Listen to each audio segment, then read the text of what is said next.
Hello, friends. I'm Pastor Clarence L Holman, pastor of Liberty Baptist Church in Rockford, Illinois. Imagine that you're watching television and the most famous person that you know has just passed away. Imagine every news outlet, every news channel, every internet blogger is talking about it. And then 3 days later, that same individual, breaking news hits that they're now alive again. Can you imagine the atmosphere? Every person talking about it. They're talking about it at work. They're talking about it in the streets. They're talking about it on every television channel, every news outlet, that person is now alive again. It would literally shock the world. And this is the atmosphere that Jesus and his disciples and followers were in.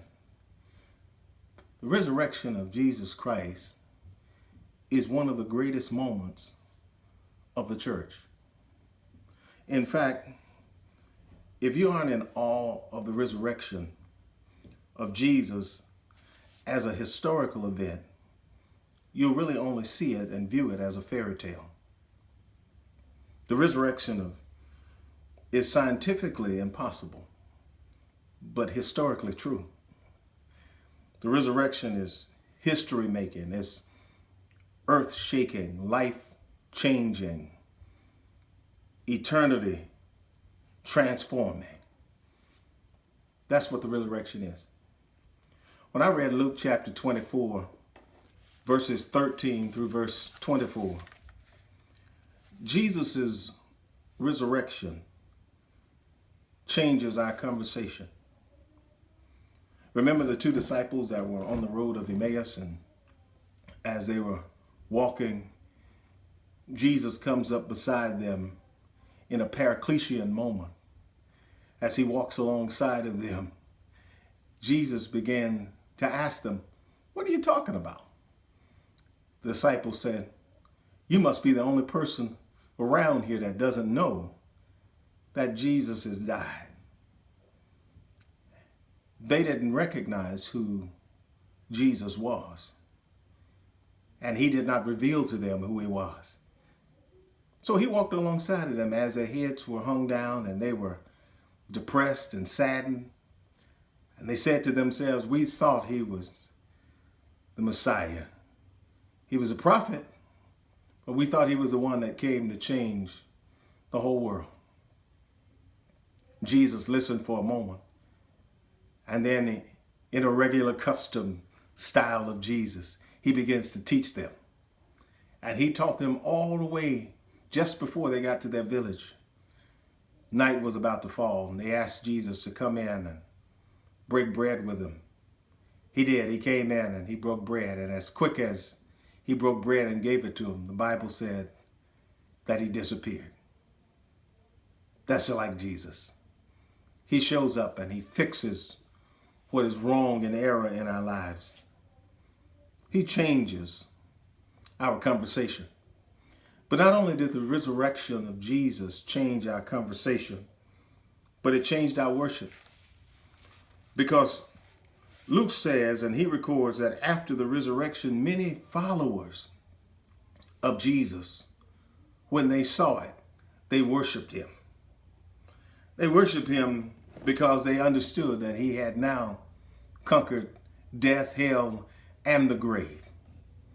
I think it was in 1971 that Bill and Gloria Gaither penned a tune that became an historical tune in all churches. And it says, "Because he lives, I can face tomorrow. Because he lives, all my fears are gone. Because I know who holds my future. And life is worth living just because he lives." It changes your worship when we understand that we serve a resurrected God. Unlike Buddha, unlike Muhammad, unlike Zoroastrianism, unlike Confucianism, we serve a living God. And that brings us great joy. But thirdly, Jesus' resurrection changes our eternity. In 1 Thessalonians chapter 5, verse 10, and 2 Corinthians 5 and 15, he teaches us that he died that we might have this abundant life according to John 10 and 10. And then in Psalms 55 and verse 12, it says, cast all your cares upon the Lord. And watch this, that he will sustain you, and he will never let the righteous be shaken. It's a great time to rejoice. It's a great celebrated season that on tomorrow we celebrate our risen Lord. And as he rose, you and I will one day rise again. The resurrection of Jesus is quite unlike the resurrection of Lazarus, because when Lazarus rose, he had to be called out of the tomb. And being called out of the tomb, the Bible said, and he was still bound, because Jesus said to those that were around him, loose him and let him free. Loose him and let him be free. Loose him and let him be free. He was out of the tomb, but he was still bound. He was delivered, but he was still bound until Jesus sets him free. But Jesus didn't need anyone to call him. In fact, the Bible said, and he left the grave clothes behind him. And when he was resurrected, he came out free.